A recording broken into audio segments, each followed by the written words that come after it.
Welcome to ISPCS aspirant channel. Today 29 June और हम the Hindu का डेली न्यूज़ एनालिसिस करने वाले हैं।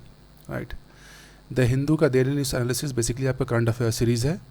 राइट, ये जो आपका वीडियो सीरीज़ है ये आपका UPSC state public service commission और जितने भी रिलेवेंट एग्जामिनेशन होंगे उसके लिए काफ़ी हेल्पफुल होगा। इस हिंदू न्यूज़ एनालिसिस में हम बेसिकली वो सारे न्यूज़ को कवर अप करेंगे जो हमारे एग्ज़ाम पॉइंट ऑफ व्यू से बहुत ज़्यादा रेलेवेंट होगा। राइट, और जिसका कॉस्ट बेनिफिट रेशियो भी बहुत हाई होगा। तो स्टार्ट करते हैं हमारा daily news analysis of the Hindu. Right, तो फ्रंट पेज पे आपका न्यूज़ है G7 to cap Russia's income from oil sales. ठीक है, तो ये जो आपका न्यूज़ है G7 क्या है? आपका ग्रुप ऑफ 7 कंट्रीज़ है। तो उसमें ग्रुप ऑफ 7 कंट्रीज़ में कौन कौन से आएंगे, वो कौन से देश होंगे? उसमें आएगा US, UK, right, Germany, France,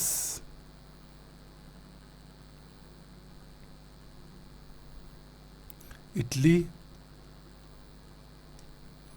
Japan, Canada, ये 7 देश हैं आपके, प्लस यूरोपियन यूनियन। ये 7 देश जो आपके डेवलप्ड नेशंस हैं। डेवलप नेशन और यूरोपियन यूनियन मिलकर G7 का निर्माण करता है। बेसिकली G7 का जो पहला बैठक हुआ था वो हुआ था वाशिंगटन DC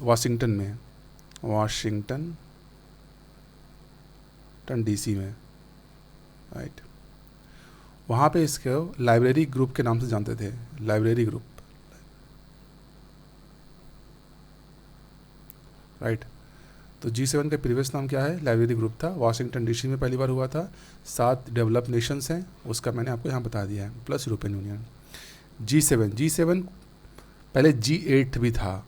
G8 यानी G8 से G7 हुआ है। G8 में क्या है? आपका रशिया भी था आपका। Right, Russia was part of G8। Right, लेकिन रशिया ने क्या किया? क्राइमिया को एनेक्स कर लिया। तो क्राइमिया को जब रशिया ने एनेक्स कर लिया तो मेंबर नेशंस थे, उन्होंने रशिया को सस्पेंड कर दिया। रशिया ने 2017 में खुद को इसमें से आउट कर लिया G7 में से। राइट, तो अभी जो इसका G7 का जो बैठक चल रहा है बेसिकली, या जो हो रहा था, ये हो रहा है आपका जर्मनी में। ये भी इंपॉर्टेंट चीज़ है, पूछ सकता है एग्ज़ाम में कि अभी रिसेंटली जो G7 का बैठक हुआ वो कहाँ पे हुआ, यानी G7 समिट कहाँ पे हुआ? जर्मनी में हुआ। और वो बैठक कौन सा था? 48 आपका सेशन आपका चला, समिट चला जर्मनी में। और इसमें स्पेशल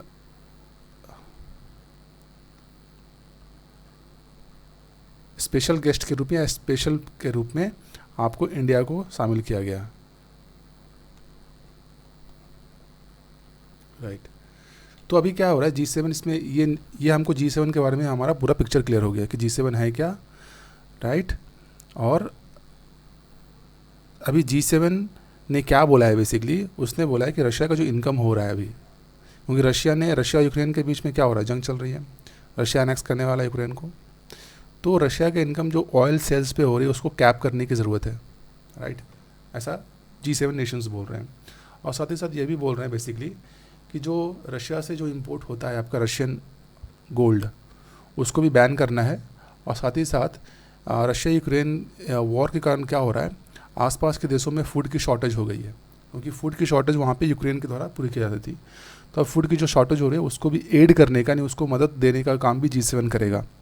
ठीक है, तो ये न्यूज़ आपका इतना ही था बेसिकली कि G7 के बारे में हमको जानना था। और G7 रशिया पर ऑयल सेल्स जो रशिया कर रहा है बेसिकली, उससे जो इनकम जनरेट कर रहा है उसको कैप करेगा, यानी उसको रोकेगा, उस पर प्रतिबंध लगाएगा।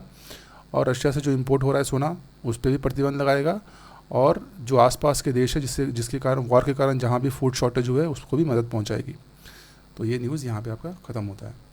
कमिंग टू नेक्स्ट, आपका नेक्स्ट जो हमारा इम्पोर्टेंट, जो हमारे UPSC या स्टेट पब्लिक सर्विस कमीशन से रिलेटेड जो भी न्यूज़ होगा हम उसको ही कवर करने वाले हैं। तो जितने भी पॉलिटिकल न्यूज़ है उसको हम लोग स्किप करते हैं यहाँ से। राइट, क्योंकि वो हमारे काम का नहीं है। राइट, यहाँ पे अग्निपथ के बारे में चल रहा है। अग्निपथ का स्कीम के बारे में चल रहा है बेसिकली। ऑलरेडी मैंने अग्निपथ स्कीम अपने प्रीवियस जितने भी लेक्चर्स हैं उसमें कवर अप किया है। ठीक है, और डेली कवर अप किया है, तो आज फिर से मैं इसको अग्निपथ स्कीम को कवर नहीं करने वाला हूँ, राइट। तो आप प्रीवियस वीडियोस को जाके देख लीजिए, उसमें आपको अग्निपथ स्कीम को कवर किया गया है अच्छे से।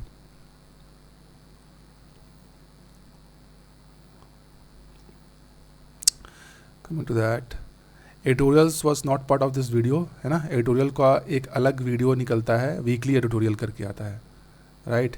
Weekly editorial analysis, weekly editorial analysis करके, राइट। ये हर वीक आएगा आपको, संडे संडे आपको आएगा, राइट। इसमें क्या हो रहा है, उस वीक में जो भी इंपॉर्टेंट एडिटोरियल्स होंगे उसी का एनालिसिस किया जाएगा।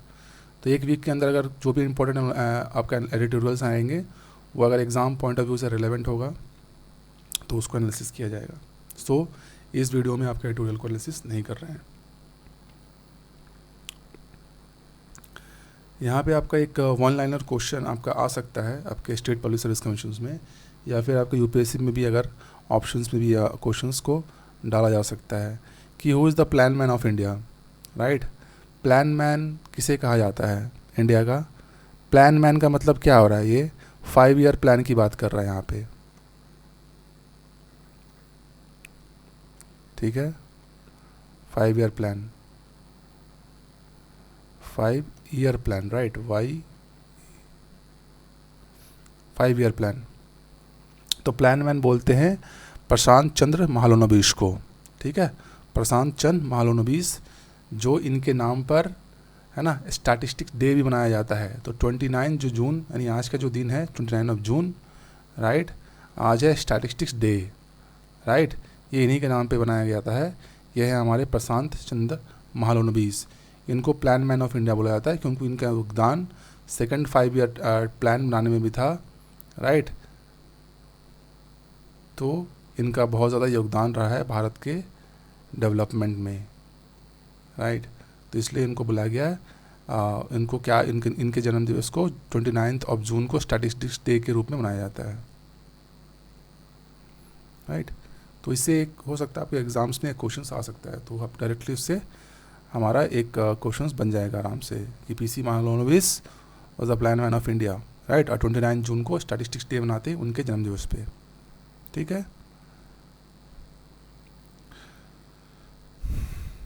Coming to our next important topic और इम्पॉर्टेंट न्यूज़। ये न्यूज़ है आपको इंटरनेशनल रिलेशंस से रिलेटेड न्यूज़ है।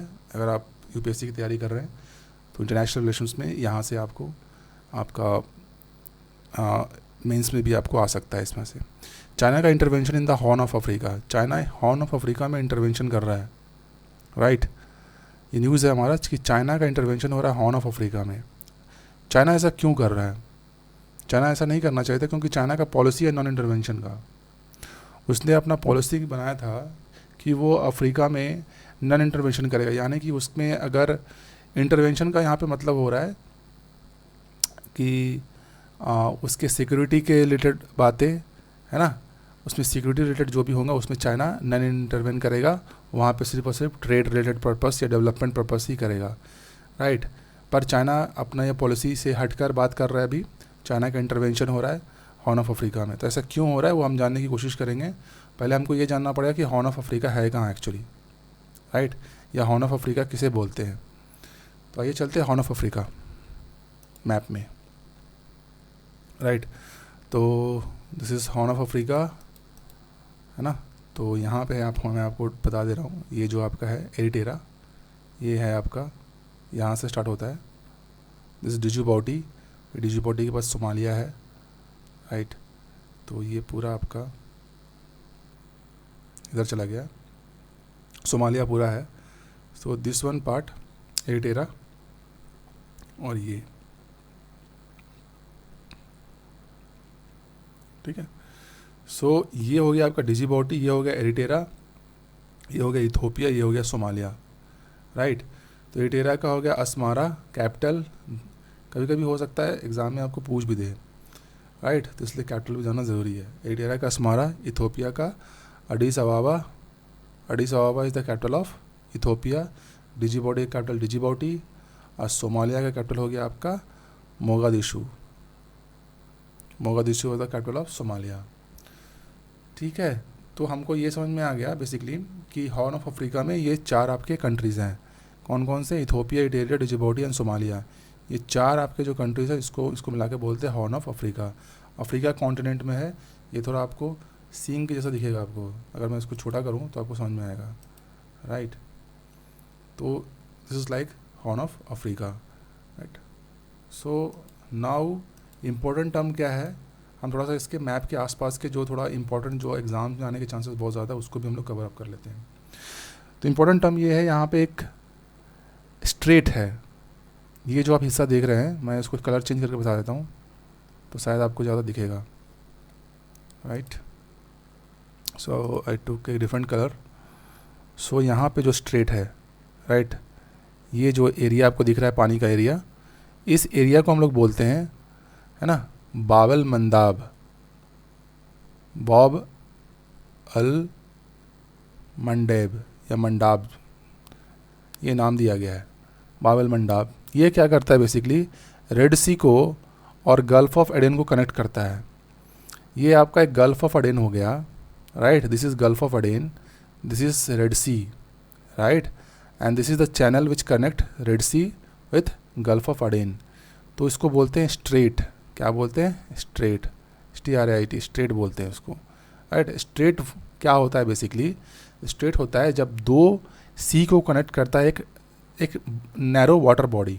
जब 2 सी है, राइट, सपोज 2 सी है ऐसे करके, और उसको एक नैरो वाटर बॉडी कनेक्ट कर रहा है, राइट, एक नैरो वाटर बॉडी अगर उसको कनेक्ट कर रहा है तो इसको बोलते हैं हम लोग straight, right, and that is बाबल मंदाब, है ना, वो नैरो वाटर बॉडी है जो रेड सी और गल्फ ऑफ एडेन को कनेक्ट कर रहा है। साथ ही साथ बाबल मंदाब के ने ऊपर यानी नॉर्थ साइड पे आपका हो गया यमेन, और उसके नीचे यानी साउथ में होगा डिजिबोटी, यानी ये यमेन और डिजिबोटी को भी अलग कर रहा है, यानी कि यमेन इस साइड हो गया, डिजिबोटी हो गया, और इधर आपका रेड सी और गल्फ ऑफ एडेन। तो दैट इज़ इम्पॉर्टेंट कि बाबल मंदाब क्या है। बाबल मंदाब एक स्ट्रेट है जो कि रेड सी और गल्फ ऑफ एडेन के को अलग कर, यानी उसको कनेक्ट कर रहा है बेसिकली, और इस 2 लैंड मास को भी अलग कर रहा है। यहाँ पे यमेन हो गया, डिजिबोटी, ठीक है। गल्फ ऑफ एडेन कहाँ पड़ता है? गल्फ ऑफ एडेन पड़ता है आपका अरेबियन सी में, राइट, ये भी इंपॉर्टेंट है। ये गल्फ ऑफ एडेन कहाँ पड़ता है? आपका अरेबियन सी में पड़ता है, ठीक है। तो ये आपका हॉर्न ऑफ अफ्रीका है।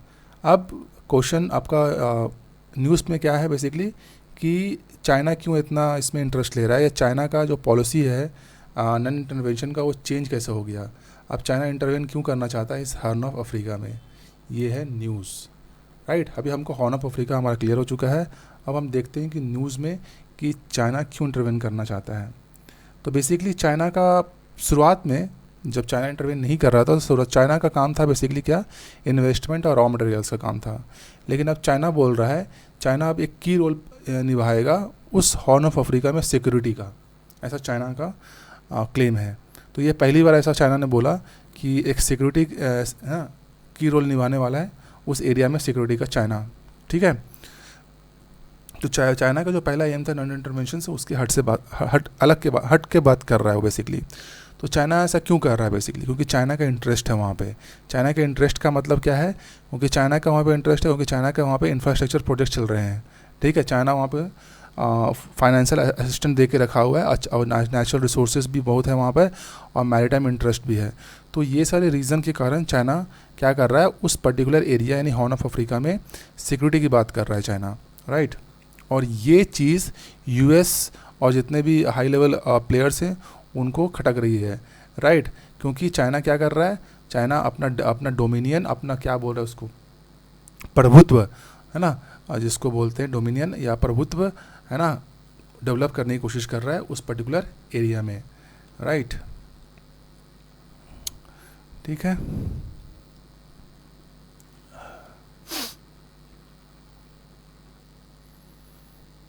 ठीक है, तो हमारा ये चाइना क्यों इंटरवेन कर रहा है हॉर्न ऑफ अफ्रीका में, ये हमको समझ में आ गया है, ठीक है। तो ये न्यूज़ का जिस्ट इतना ही था कि चाइना का बेसिकली वहाँ पे इन्वेस्टमेंट है, राइट, इंफ्रास्ट्रक्चर प्रोजेक्ट्स चल रहे हैं, फाइनेंशियल असिस्टेंस है, नेचुरल रिसोर्सेज और मैरीटाइम इंटरेस्ट के कारण चाइना क्या कर रहा है, चाइना चाहता है कि वो जो एरिया है आपका हॉर्न ऑफ अफ्रीका उसमें शांति बना रहे, पीस बना रहे, राइट।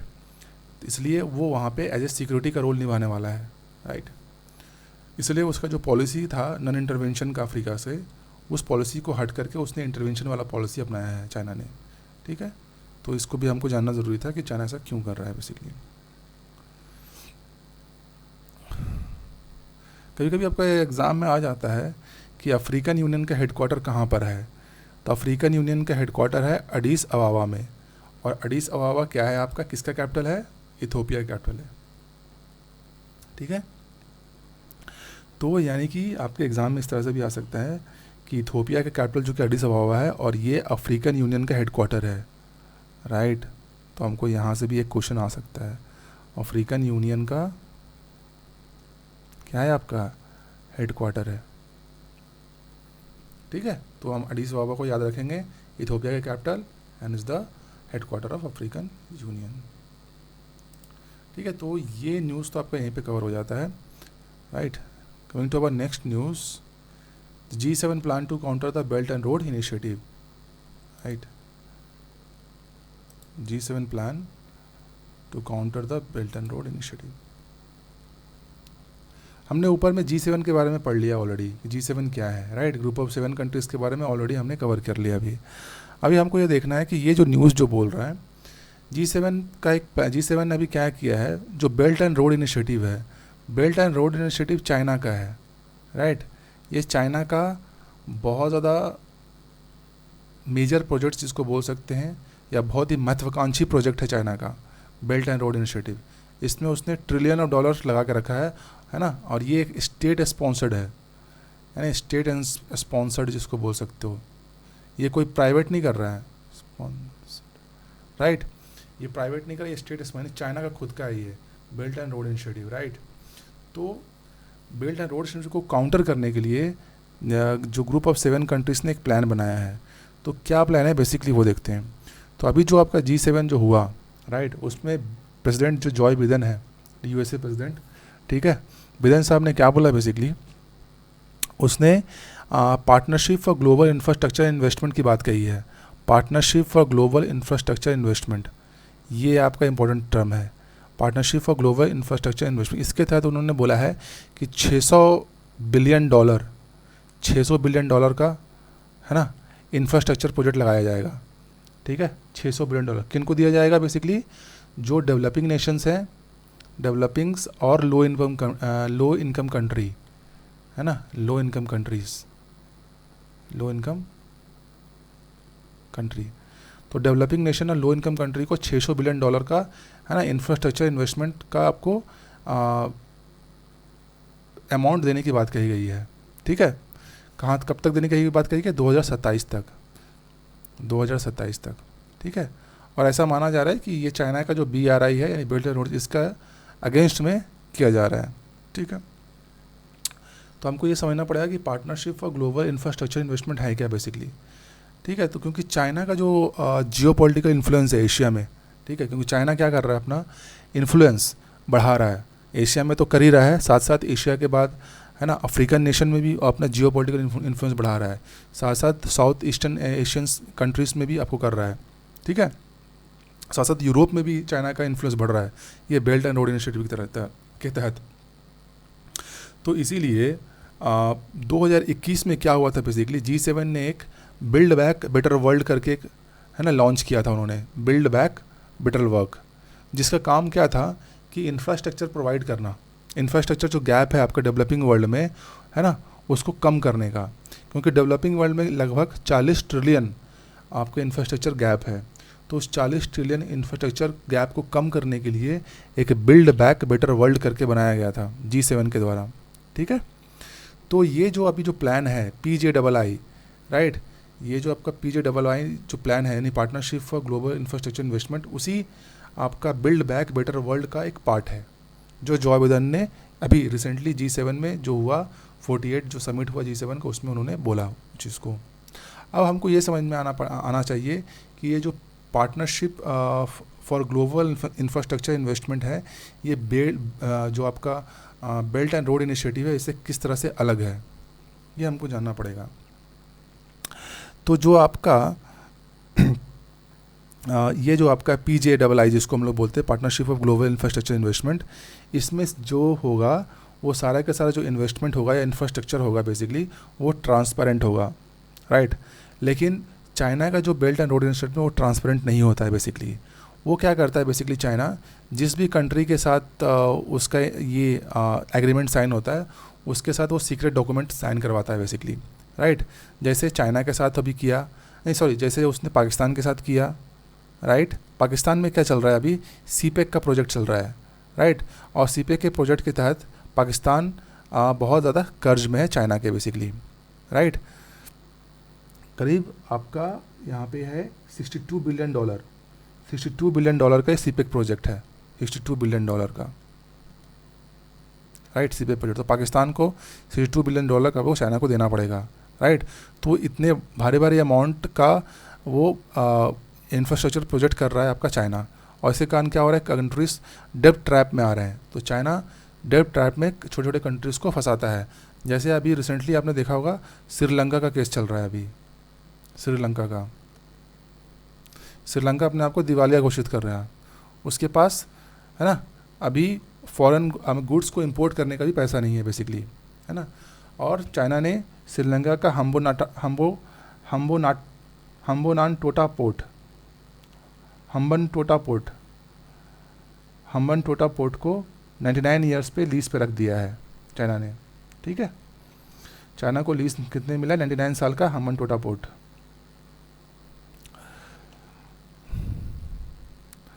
तो ये जो आपका पार्टनरशिप और ग्लोबल इंफ्रास्ट्रक्चर इन्वेस्टमेंट है बेसिकली आपका, ये किस तरह से, ये ट्रांसपेरेंट है as compared to Belt and road Initiative. दूसरा क्या बोलता है कि जो पार्टनरशिप और ट्रांसपेरेंट ग्लोबल इन्वेस्टमेंट है, ये प्रोजेक्ट आपका ग्रीन एनर्जी पे चलेगा, आपका ग्रीन एनर्जी या जिसको क्लीन एनर्जी भी बोल सकते हैं हम लोग, ठीक है। मतलब इसमें आपका विंड एनर्जी यूज़ होगा, आपका सोलर एनर्जी यूज़ होगा, है ना। तो ये आपको बेसिकली एनवायरनमेंट फ्रेंडली होगा। लेकिन चाइना का जो बेल्ट एंड रोड इनिशिएटिव है वो उतना एनवायरनमेंट फ्रेंडली नहीं होता, क्योंकि उसमें कोल रिलेटेड प्रोजेक्ट्स भी शामिल हैं, कोल माइनर्स भी शामिल हैं इसके अंदर, राइट। साथ ही साथ क्या होता है आपका, चाइना का जो बेल्ट एंड रोड इनिशिएटिव है, इसमें जो वर्कर्स लगते हैं वो चाइनीज़ के 89% वर्कर्स चाइनीज़ होते हैं, राइट। 89% वर्कर्स चाइनीज़ होते हैं जो बेल्ट एंड रोड इनिशिएटिव में है। लेकिन G7 का जो partnership for global infrastructure investment होगा उसमें ऐसा नहीं रहेगा, राइट। तो that's why it is a different from the belt and road initiative. वो मैं आपको बताने की कोशिश कर रहा हूँ कि जो G7 का जो partnership for global infrastructure investment है वो बेल्ट एंड रोड इनिशिएटिव से कैसे अलग है बेसिकली, ठीक है। तो कैसे अलग है, पहला तो ट्रांसपेरेंट होगा, राइट। दूसरा वो ग्रीन एनर्जी या क्लीन एनर्जी को प्रमोट करेगा। तीसरा इसमें जो वर्कर्स होंगे वो, है ना, उसमें इस तरह का चाइना डोमिनेटेड नहीं होगा जैसे चाइना का है basically, right.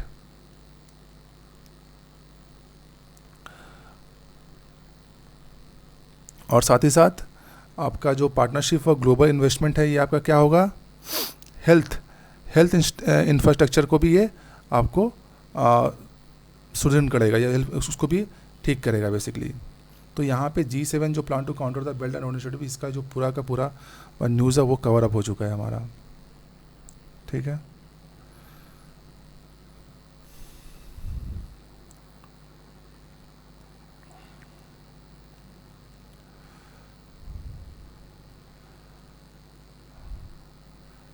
Coming to our next news, GST reform needs a new grand bargain, ठीक है। सो यहाँ पे GST रिफॉर्म की बात कर रहा है, needs a new grand bargain, right. अभी GST रिफॉर्म की यहाँ पे बात कर रहा है तो हमको सबसे पहले समझना होगा कि GST है क्या। अगर GST समझ में आएगा तो उसके रिफॉर्म्स के बारे में हम लोग जान पाएंगे।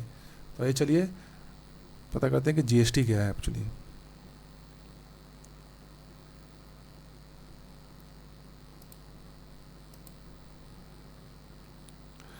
GST को हम बोलते हैं goods and service tax, right. Goods and service tax ये बेसिकली एक इनडायरेक्ट टैक्स होता है, इनडायरेक्ट, राइट। ये आपका डेस्टिनेशन पे लगता है, यानी कंजम्पशन पे, लास्ट में लगेगा आपको, सोर्स पे नहीं लगता, हमेशा डेस्टिनेशन पे लगता है आपका, इसलिए इसको हम लोग डेस्टिनेशन बेस्ड टैक्स भी बोलते हैं, राइट। तो गुड्स एंड सर्विस टैक्स क्या है, आपका डेस्टिनेशन बेस्ड टैक्स है। ये आपका इनडायरेक्ट टैक्स भी है। एग्जाम में इस तरह से भी क्वेश्चन पूछ सकता है कि जीएसटी कौन सा टैक्स है, डायरेक्ट टैक्स है कि इनडायरेक्ट टैक्स है, तो इनडायरेक्ट टैक्स है, राइट। अब जैसे आप इनकम टैक्स भरते हैं तो इनकम टैक्स क्या है, डायरेक्ट टैक्स है, जीएसटी क्या है, इनडायरेक्ट टैक्स है। और ये कब आया था, 1 जुलाई 2017 को आया था, ये भी इंपॉर्टेंट है, कभी कभी एग्जाम में आपसे पूछ देता है जीएसटी कब आया था, 1 जुलाई 2017 को आया था। कॉन्स्टिट्यूशन में कौन सा अमेंडमेंट करना पड़ा जीएसटी के लिए, 101 अमेंडमेंट करना पड़ा, तो ये भी इंपॉर्टेंट चीज़ है। 101 यानी 101 101 अमेंडमेंट हुआ था कॉन्स्टिट्यूशन अमेंडमेंट एक्ट, उसके तहत जीएसटी आया था बेसिकली। इसके अंदर स्लैब्स हैं, टैक्स स्लैब्स है ना, तो 5 ऐसे टैक्स स्लैब्स हैं जीएसटी के अंदर, एक है 0%, एक है 5%, एक है 12%, एक है 18%, एक है 28%। ये टैक्स स्लैब है, ये फिक्स टैक्स स्लैब है, 0%, 5%, 12, 18 और 28। और इस टैक्स स्लैब्स में राइट मोस्टली जितने भी प्रोडक्ट्स हैं या गुड्स हैं उसको रखा गया है, लेकिन कुछ गुड्स को इससे अलग रखा गया है। जैसे पेट्रोलियम प्रोडक्ट्स हो गए, उसको जीएसटी के अंदर नहीं रखा गया है। अल्कोहलिक प्रोडक्ट्स, अल्कोहल ड्रिंक्स हो गए है ना, उसको भी नहीं रखा गया। इलेक्ट्रिसिटी को भी जीएसटी के अंदर नहीं रखा गया, राइट। तो इसको क्या करता है, ये पेट्रोलियम प्रोडक्ट्स हो गया, अल्कोहल ड्रिंक्स, इलेक्ट्रिसिटी, इस पर क्या होता है, सरकार जो रिलेवेंट जो स्टेट गवर्नमेंट्स होते हैं वो अपने हिसाब से टैक्स लगाते हैं इस पर, ठीक है।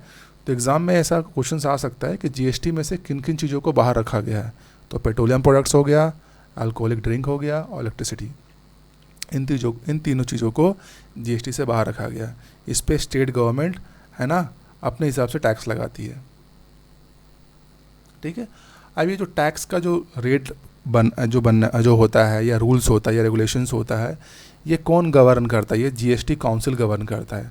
तो एक जीएसटी काउंसिल बनाया गया है जीएसटी के लिए, तो उसका चेयरमैन कौन होता है, उसका चेयरमैन होता है फाइनेंस मिनिस्टर। केंद्र का जो फाइनेंस मिनिस्टर होता है वो उसका चेयरमैन होता है। तो अभी निर्मला सीतारमण जो इसके चेयरमैन हैं जीएसटी काउंसिल के, क्योंकि वो फाइनेंस मिनिस्टर हैं, राइट।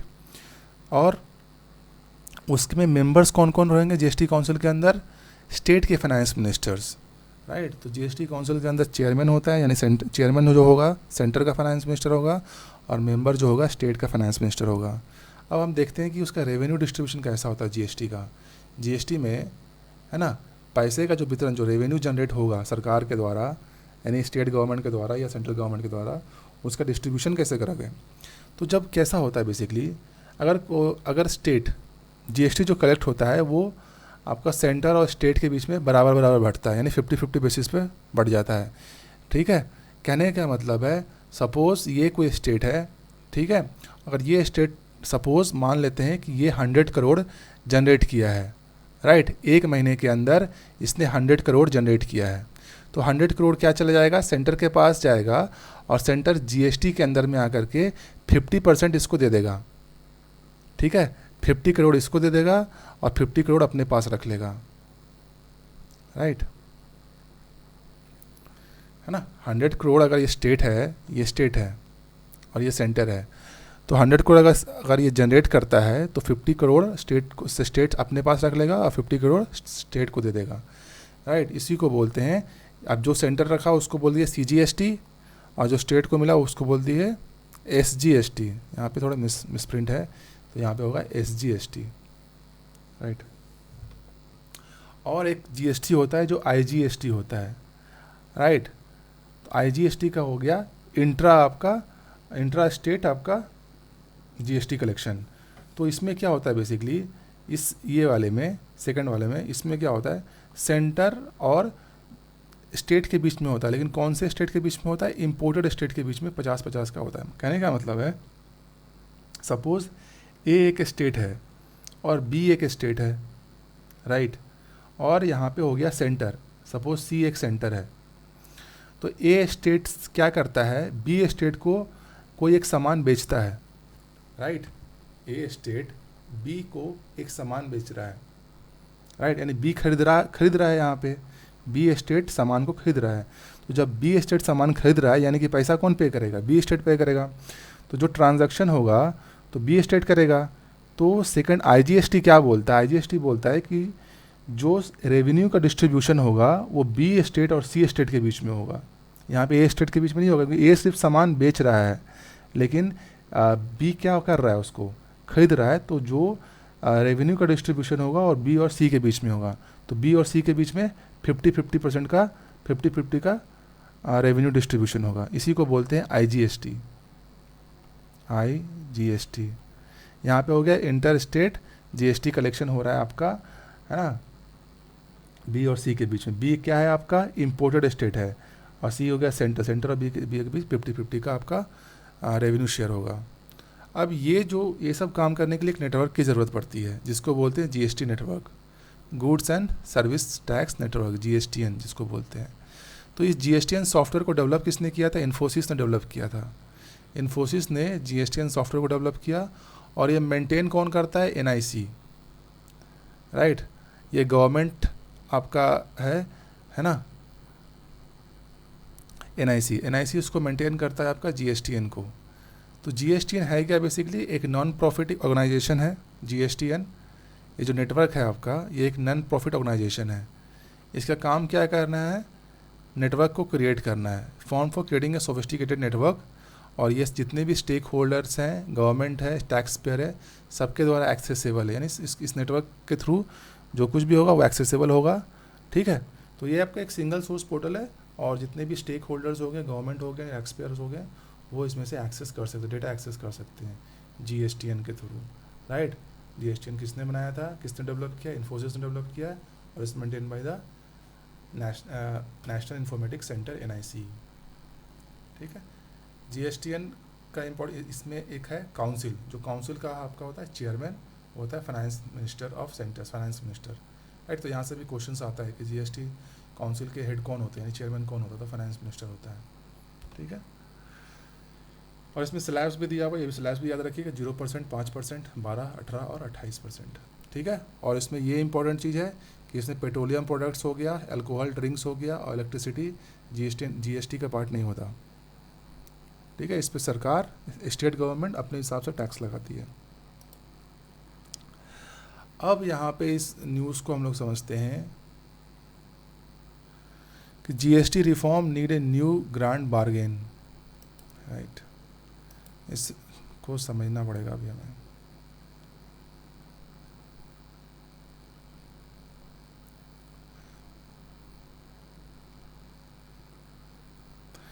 ठीक है। तो जब ये GST बना था तब सेंटर ने स्टेट्स के साथ एक वादा किया था, राइट। एक प्रॉमिस किया था सेंटर के साथ, स्टेट के साथ। प्रॉमिस क्या किया था बेसिकली आपका, कि अगर आपका स्टेट के अगर टैक्स रेवेन्यू में शॉर्टफॉल होता है, यानी कमी होती है ना, सेंटर ने स्टेट के साथ एक प्रॉमिस किया, है ना, कि अगर आपके रेवेन्यू जनरेशन में अगर कमी होती है 5 साल लगातार, तो सेंटर क्या करेगा, आपके हर एक साल आपको 14% का, है ना, 14% का एक्स्ट्रा आपको टैक्स देगा, ठीक है। ऐसा प्रॉमिस किया था सेंटर ने स्टेट को, हर एक स्टेट को, कि अगर आपके स्टेट के GST कलेक्शन में अगर कमी आती है ना, GST बनने के बाद अगर स्टेट के GST कलेक्शन में अगर कमी आती है, तो सेंटर स्टेट को हर एक साल 14% इंक्रीमेंट करके देगा उसको, राइट। ये प्रॉमिस किया था। लेकिन ये जो पैंडेमिक आया उसके बाद रिसेशन आने वाला है, तो इस पे पैंडेमिक ने सेंटर ने क्या किया है, राइट, सेंटर ने स्टेट को बोल दिया बेसिकली कि आप जो भी आपका रेवेन्यू है वो आप खुद देखिए, राइट। इसमें सेंटर आपको प्रोवाइड नहीं करेगा,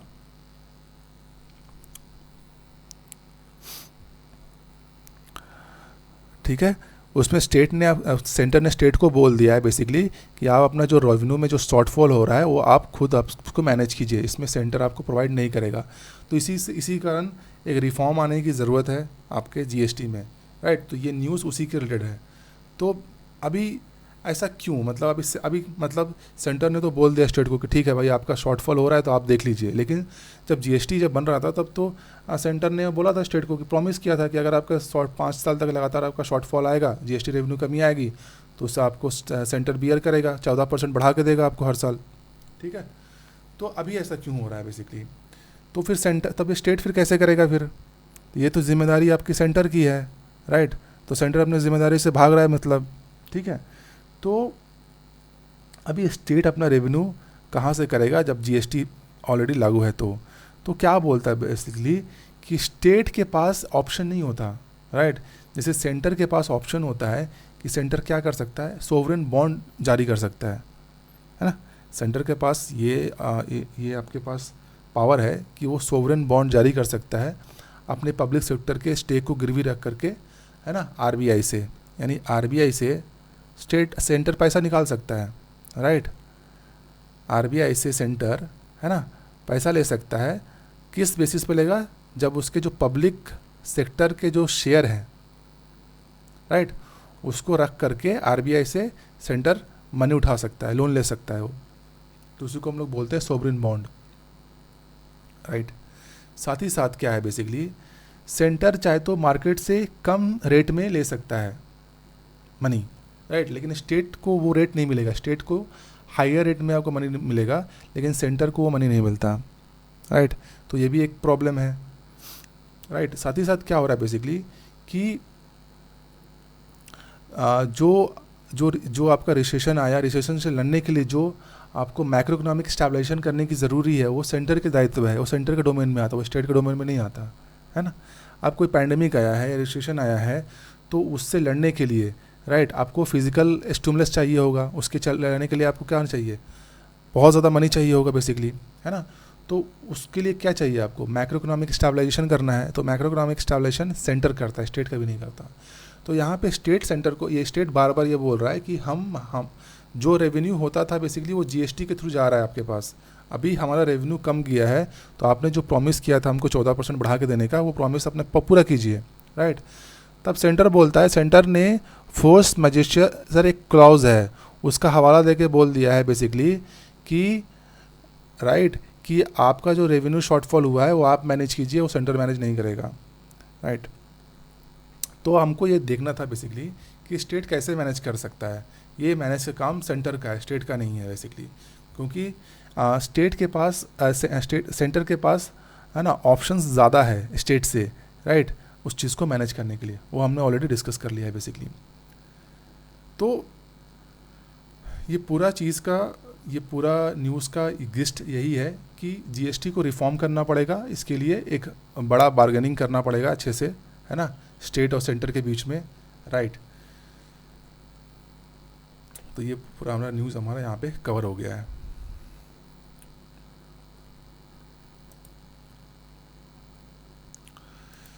coming to our next news,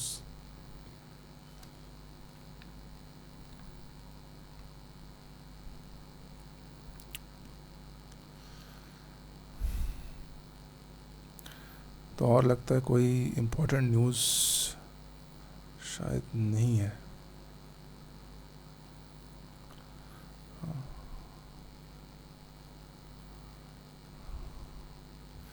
नहीं, तो यहाँ तक ही था आज का सेशन। इसमें जितने भी इम्पोर्टेंट न्यूज़ थे वो हमने ऑलरेडी कवर कर लिए, राइट। तो आपको अगर ये वीडियो पसंद आया तो आप इसको लाइक कीजिए, शेयर कीजिए, सब्सक्राइब कीजिए, ठीक है। तो आज के लिए बस इतना ही। Thank you. जय हिंद।